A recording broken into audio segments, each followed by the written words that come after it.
Hi, everybody. It's November 17th, 2023, and it's Friday. We made it through another week. I know I did. I hope you did too. And now we're facing the holiday here in the States, Thanksgiving. And I was out about driving around earlier because I had to run a couple errands. And I'm going to say that traffic was crazy. It's already starting to get crazy. I know a lot of people take next week off. We already have 2 days off, but I know a lot of people take time off, and then sometimes they want to leave a little early on Friday to jumpstart the holiday weekend. So traffic was cray. So if you're out there right now in Los Angeles, at least please be careful, or anywhere really. Please drive carefully. But it's officially Friday, so the weekend is here, and hope everybody has great weekend plans. Today was actually, for me, it was pretty chill because I'd worked all week, so I had to actually close out these projects and then send invoices and time cards, all that good stuff, so I can get paid, so I can pay my bills. And then had to run a couple errands. Had met with this another horror filmmaker who found me on Instagram, so we grabbed coffee just to talk about movies and horror. So that was kind of cool. Had a nice little break there. Then stopped and got some pho because I love my pho. And then I'm excited because I actually talked to my nephew today. He's actually has been released from jail and is just figuring out what his next steps are before he goes into sober living. So I'm really excited about that. Because I didn't know he was going to, I booked my trip to El Salvador before I knew when he was going to get out. I won't be here for Thanksgiving. So I know he's going to be alone. So I'm going to see him most likely tomorrow. I'm going to try and spend some time with him tomorrow for Thanksgiving. So that way he knows that he's loved and supported. And I'll do that with him. He's staying with his best friend right now, so that's good. But yeah, I'll go down there and see him. He's about an hour away from me, so I'll go see him, make sure he's good and all the good stuff, and then I could head out of town feeling good. I talked to my sister today, and she's excited too. So it's weird because, like, what's interesting about this year and a lot of things is when my mom passed, my sister couldn't make it out here. They had a lot of issues at the airport with Spirit Airlines, and so my nephew and my father and I were doing the planning of her funeral. But one of the hardest things was seeing my mother's body the night that she passed. And I remember telling my sister that even though she didn't get to see her, I mean, it wasn't easy. That's not an easy thing. And so I told her, and I was like, it's always a memory I'm going to have that I don't want. But she doesn't have it. And even though she wasn't at the funeral and had the closure to say goodbye because she wasn't at the funeral, really my last memory of her is because I saw her when she was alive, and then I didn't see her again until actually, sadly, she passed, and I went to go be there, and that was when I just remember calling her and telling her, like, Michelle, this is one of the hardest things we ever have to do as as children, I guess, of our parents. Is just seeing. I can only imagine what it's like, even like if a parent has to see one of their children that have passed, but it's not easy. And so, and it took the coroner or the funeral home, it took them a couple of hours to pick up her body. So she just laid there and we spent time with her. But I told my sister that's one of the hardest things she would have had to do. The other thing was the day that I went to go to the prison house to be there for my nephew's court date, the first time he was in prison. One of the other hardest things was to sit there and see my nephew behind bars in a jumpsuit. And I remember, like, instantaneously, I was almost in tears, and I was like, oh my God. And I called my sister, and I was like, Michelle, this is one of the hardest things, is having to see, and I don't have any kids, and my nephews are like my sons, because I've been so close, I helped raise them. I was in their lives a lot when they were younger, because their dads weren't around a lot, and so the dad wasn't around a lot, so I wanted to be a good, my father and I try to be good, positive male role models for them. And because one of the things I always told them when they were growing up is I said, I don't expect them to be a filmmaker. It was never about that. What the lesson I wanted to instill in them was, you could always follow your heart.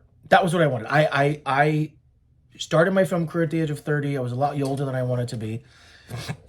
And I told them, and I said, don't you don't have to work the 9 to 5. Like, you can do what you want. I am a testament to that. That was something I always wanted for them.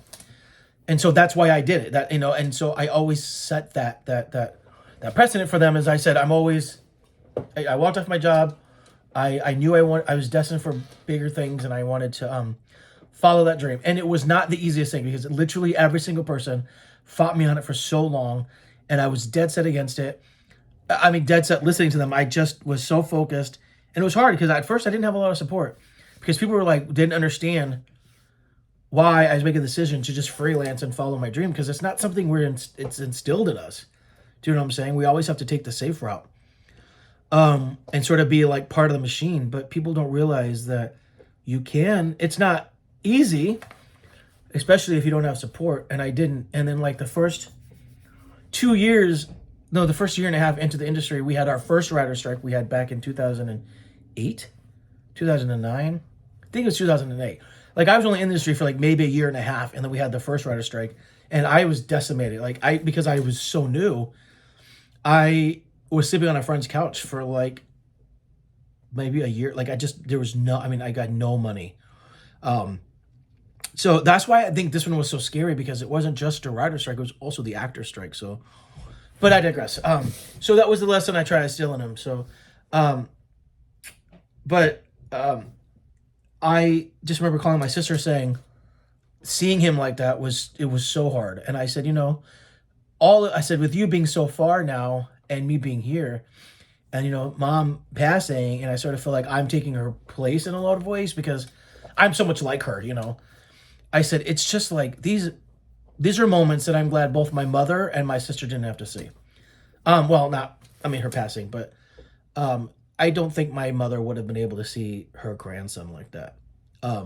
I could barely do it. So I'm not that I wanted it to happen, but I'm glad at least she didn't get to see it. And I'm actually glad my sister didn't get to see it either, because I don't think with happening so quickly after my mother's passing, I just don't think she would have survived it. So, but it's okay. We're past that. He's out now, and we're facing our first holidays now without her. But my sister has, my nephews are out there. I have 5 nephews. 4 of them are out there. One's out here, and she's got a lot of the family out there, and then also my dad's out there now. So they're all together, and that'll be good for her, because she'll be able to have Thanksgiving out there. My dad and the nephew out here are the only ones that went to my mom's funeral. Everybody else was stuck in Michigan. So one nephew came out here and visited his father, and he saw my mother's grave, his grandmother's grave. But other than that, not a lot of them have. So there's not been a lot of closure with my sister and my nephews. I've had the closure, which is probably why I'm probably doing a little bit better than her. So I do hope, my nephew and I talk about this, I would love for my sister to come out and see my mother's grave. I think that'll be good for her. I think she sort of needs that closure. But right now she's distracted with life, and she's got, like I said, my nephew's out there. The youngest one is there, she's raising, and my dad is there. And I think having my dad there is making her feel good, because when my mother was sick, I needed somebody to take care of her and help my dad. My sister wasn't out there. And I try to do it, but I live in LA, and they didn't live in LA, lived a little bit further. And it was hard for me to get out there all the time. And it just wasn't conducive. I mean, I was there as much as I could be.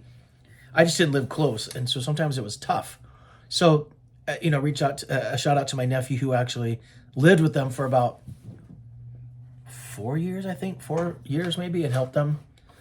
So I know that was hard on him, and I knew when my mom passed and my dad moved that my nephew would be on his own, and he sort of has always been around them and sort of, taking care of them. And I think he needed to find his own purpose, and he just didn't have the opportunity to do that. And then he got arrested. So I do pray that he's going to get the guidance now that he so desperately needs, and he's able to find his purpose.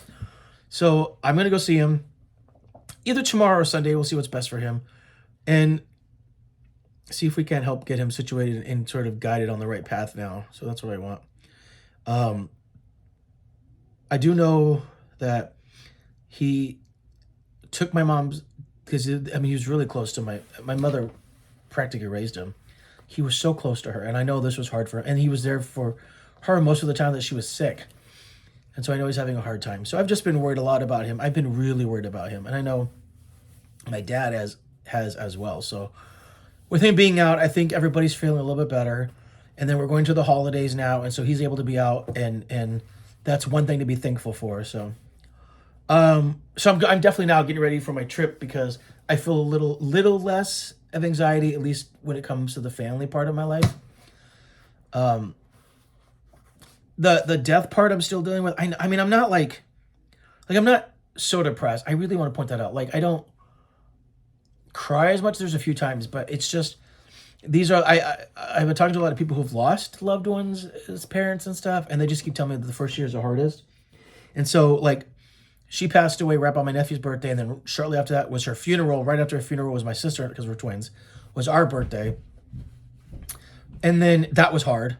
But I don't always spend my birthday with my family anymore because I usually travel. And with me being older, we don't really have birthday parties. So it wasn't like that was hard to have, like, my first birthday, because I usually travel. And that's only because I've always had a twin sister. And growing up, we always, we would have shared birthdays and then we would have our own birthdays. But I've always had to share my birthday with my sister. So I usually just travel to kind of make it my own thing. So it didn't really start, I think, affecting me until it was Mother's Day. And then I went out to her grave to see her. And then it wasn't until, and then a couple weekends ago was her birthday. And this was her first birthday. Now, again, it's not like we always celebrated birthdays per se. I would go see her. It was just like knowing it was her birthday. And now we're the holidays, and we always spent the holidays together because my family is close enough. I don't have to get on a plane and fly. They're only an hour to hour and a half drive. So the holidays are the hardest because I don't have that anymore, especially because my dad is now also gone. And like I said, I do have aunts and uncles out here, but we haven't gotten together the last few years. Also, mostly because my mother's been so sick. So that I'm not seeing them and I don't hear from them as much. So the truth is like, in some weird way now I'm just kind of alone, at least when it comes to family. I do have friends out here, but it's not like I have my best friend. The people that I'm the closest to that I would consider best friends are not in this state. And so it's not like I just have a place to go. I guess I could find a place. I don't exactly have a place to go for Thanksgiving. And that's sort of why I decided to go travel. And everybody's like, why did you pick El Salvador? But the reason why I picked El Salvador is because I'm traveling. I mean, I'm only going for the Thanksgiving weekend. It's not that long of a weekend. And I'm almost gone for a week. So that's okay. But I don't want to spend all day flying to Europe and then all day flying back. And I'm only there for a couple of days. So from LA, Central America is really easy to get to, and it's really affordable. The flights aren't that expensive. It's not that expensive there in the country. So I usually just pick small countries like that. And I've never been to El Salvador. And I had, for my 40th birthday a few years ago, I had a long layover. Well, I've had a layover in El Salvador on my way to Costa Rica, but it was only for an hour. And when I was there, they were like, oh, we can set up a tour so you can tour El Salvador. And I was like, well, I have a long layover on the way back. I'll do it then. But on the way back, there were no tours. And so I had to sit in the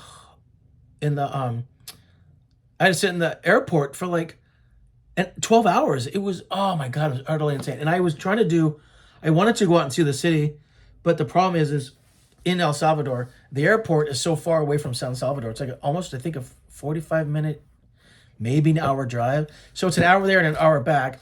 So I'd have to take an Uber both ways.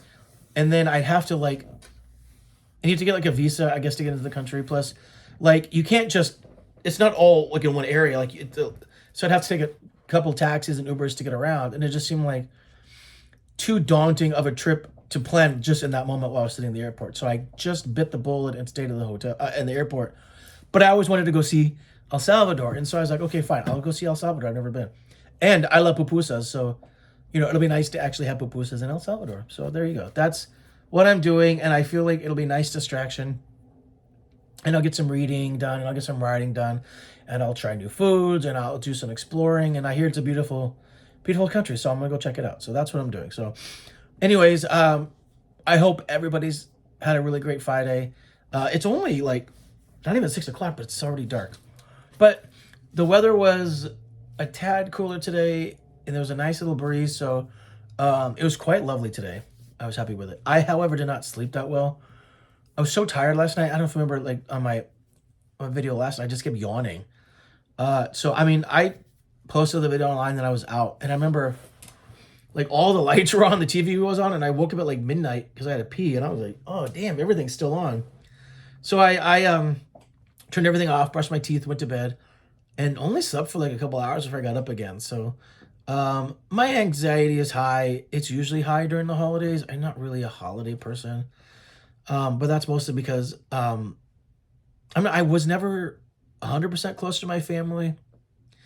But also I'm usually single during the holidays. I've been single for years, but also like, cause I don't have a lot of friends. So to me, the holidays just aren't my favorite time of year. Like after Halloween, I kind of just want it to be New Year's. So, but that's just me.